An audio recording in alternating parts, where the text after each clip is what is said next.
کچھ عرصے کے لیے رابطے میں پہل کرنا چھوڑ دیجیے۔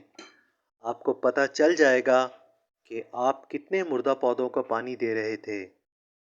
چیخ و پکار انسان کے وقار میں کمی کا باعث بنتی ہے۔ لوگوں کو اپنی خاموشی سے خوفزدہ کرنا سیکھیے۔ اپنے آپ کو ماضی کا قیدی نہ بناؤ۔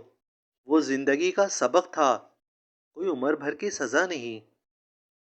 آگے جانے والے لوگ پیچھے رہے ہوئے لوگوں کو کبھی یاد نہیں کرتے۔ کبھی کبھی ایسا ہوتا ہے کہ زندگی ہر وہ چیز آپ کو لوٹا رہی ہوتی ہے جو کبھی آپ سے چھن گئی تھی، بشمول محبت کے، لیکن آپ بے نیاز ہو چکے ہوتے ہیں۔ جب آپ تجربات سے بھر چکے ہوتے ہیں تو اس قدر بوڑھے ہو چکے ہوتے ہیں کہ کوئی بھی آپ کے تجربات کو ملازمت نہیں دیتا۔ اگر آج کی ویڈیو آپ کو پسند آئی ہو تو کمنٹ سیکشن میں اپنی رائے کا اظہار ضرور کیجیے گا۔ ملیں گے اگلی ویڈیو میں، تب تک کے لیے اللہ حافظ۔